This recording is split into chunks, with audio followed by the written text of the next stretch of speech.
Hey everyone, in today's video, we're going to be talking about using a Social Security break-even calculator. Now, a tool like this can help you compare various filing ages to see which age will net you the highest total payments from Social Security over your lifetime. And when you're trying to decide the best age to file for Social Security benefits, using one of these calculators can give you some really important data to help you make the right decision. But you've got to know how to use them correctly. So today, I want to make sure you understand what a break-even calculator does, who should use these calculators, the big problem with the calculators available in the market today, and finally, I'll tell you how to access my free Social Security break-even calculator. And again, it's completely free. But before we jump in, if you're new here, be sure to subscribe and hit that notifications bell so you won't miss any of the new videos or tools that we have coming out for your retirement. You know, a break-even calculator is based on the way Social Security benefits are calculated. Your full retirement age is the point where you can receive 100% of your benefit. If you file before full retirement age, you'll get a lower benefit. And if you file after full retirement age, you'll get a higher benefit. So the point of a break-even calculator is to compare two filing ages. The age at which filing early versus filing later results in the same amount of cumulative payments is your break-even age. Let me give you an example. And let's use a very basic benefit amount that doesn't include cost of living adjustments. Now, I'll circle back to that mistake later.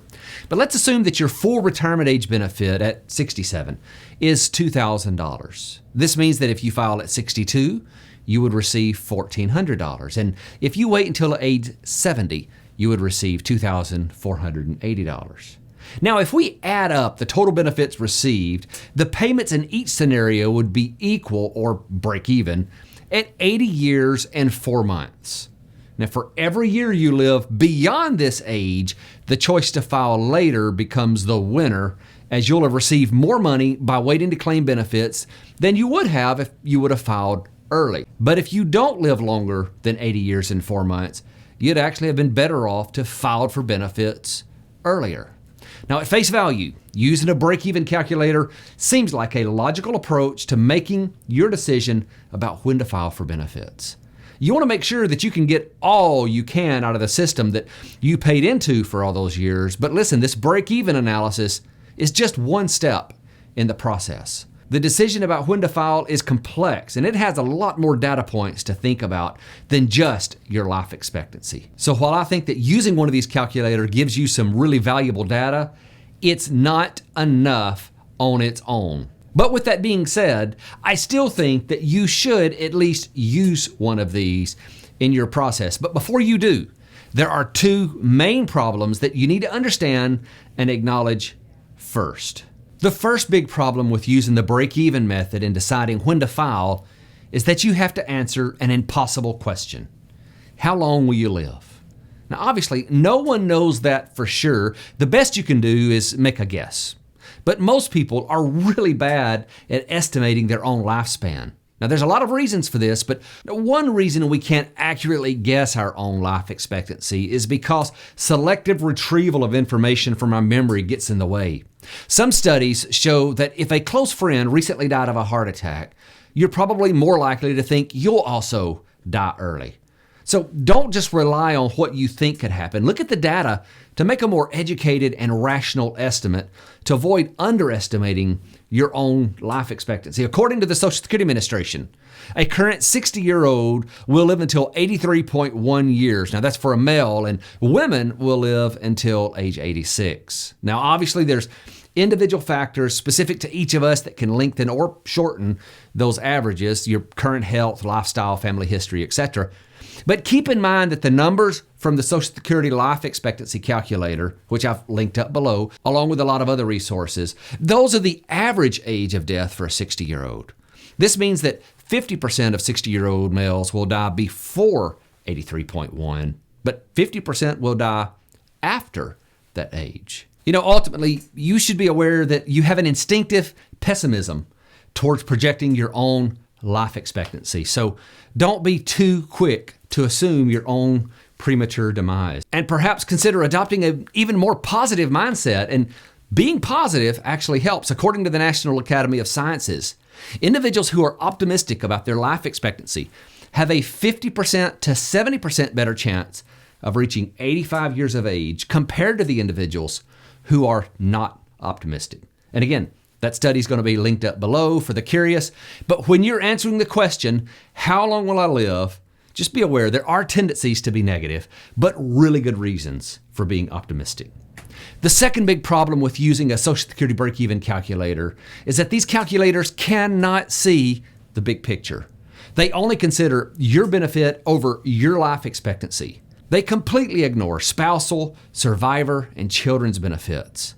Now, these benefits are a big part of the additional data points you need to analyze before you file, and ignoring these is where using a break-even analysis as the sole method of determining your filing strategy goes horribly off course.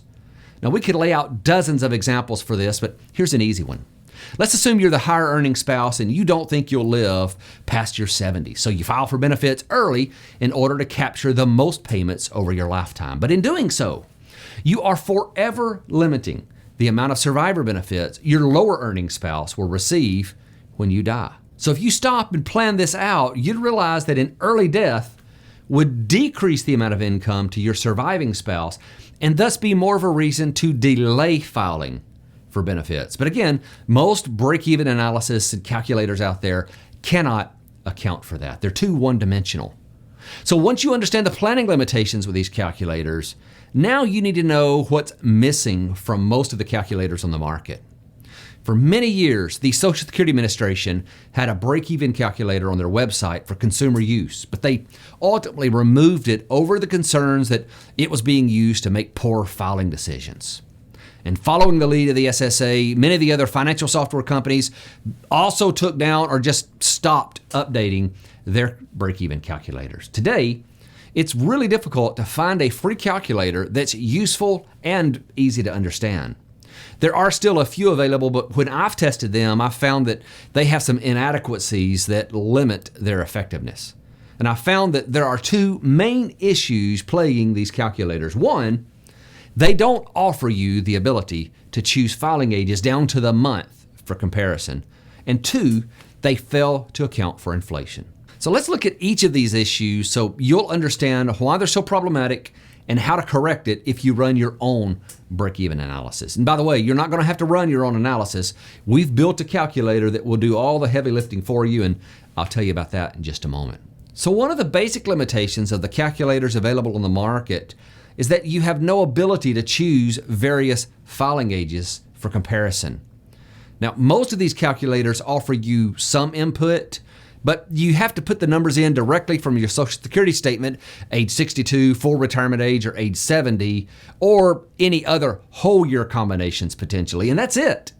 Now, that would be fine if individuals only filed for benefits on their birthday, but obviously that's not how a real life scenario works. For these calculations to be useful, you need to be able to compare your benefit across all filing ages down to the specific month of filing. The other big problem with both the calculators available online as well as the instructions given in most articles that try to walk you through building your own break-even calculation is the absence of inflation. Failing to account for benefit increases due to cost of living adjustments, or what we always call COLA, skews the final numbers. But to fully understand the impact of inflation, you need to understand how the annual COLA changes your benefit amount. When you receive your benefit estimate, it shows what the estimated benefit will be at certain ages without considering the impact of cost of living adjustments. For example, if you are 62 and you have a Social Security benefits estimate that shows you are eligible for a $2,000 benefit at your full retirement age, that future benefit is expressed in today's dollars. So if you file today, you would receive a reduced benefit based on that $2,000. But if you waited till age 63 to file, it would be that same $2,000 plus adjustments for inflation for that year minus reductions for filing early at 63. And the same carries all the way through to age 70. So if you want to do this calculation on your own, be sure to inflate the full retirement age benefit for every year between age 62 and then reduce or increase based on filing age. Now, I've seen some publications with experts recommending to not use the COLA when performing this calculation, and I just can't figure that out. COLA increases will happen.